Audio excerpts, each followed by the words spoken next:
শারদ উৎসবের পরে এই রাজ্যের সবচেয়ে বড় উৎসব আন্তর্জাতিক কলকাতা বইমেলা। আগামী 49তম আন্তর্জাতিক কলকাতা বইমেলার উদ্বোধন 22শে জানুয়ারি। মেলা চলবে 3রা ফেব্রুয়ারি পর্যন্ত। মেলার উদ্বোধন করবেন মাননীয় মুখ্যমন্ত্রী, পশ্চিমবঙ্গের মাননীয় মুখ্যমন্ত্রী শ্রীমতী মমতা বন্দ্যোপাধ্যায়। সম্মানীয় অতিথি হিসেবে উপস্থিত থাকবেন দেশ ও বিদেশের বিশিষ্ট কবি, সাহিত্যিক ও অন্যান্য গুণীজন। স্থান বইমেলা প্রাঙ্গণ, সল্টলেক। প্রথমেই পশ্চিমবঙ্গের মাননীয় মুখ্যমন্ত্রী শ্রীমতী মমতা বন্দ্যোপাধ্যায়কে কৃতজ্ঞতা জানাতে চাই। বইমেলায় সার্বিক সহযোগিতা ও প্রাঙ্গণের উন্নয়ন করার জন্য আমরা কৃতজ্ঞ।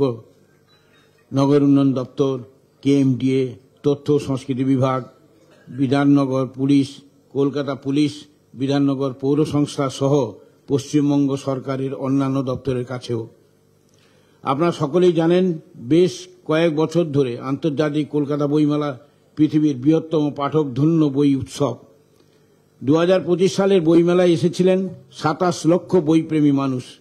বই বিক্রি হয়েছিল 23 কোটি টাকার। মেলায় এই অভাবনীয় সাফল্যে আমরা যেমন আনন্দিত, তেমনি খুব চিন্তান্বিত। কারণ আগামী বইমেলায় অংশগ্রহণের জন্য অনেক নতুন প্রকাশক আবেদন করেছেন, অথচ বইমেলা প্রাঙ্গণের পরিসর একটুও বাড়ানো যায়নি।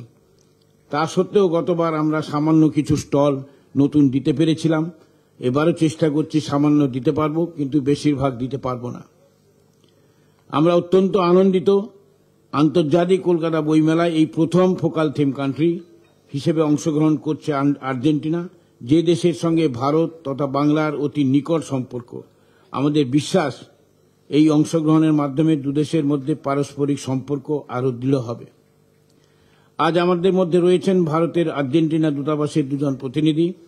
বইমেলায় ফোকাল থিম হিসেবে অংশগ্রহণের বিষয়ে তাদের কাছ থেকে জানার জন্য আমরা উৎসুক হয়ে আছি।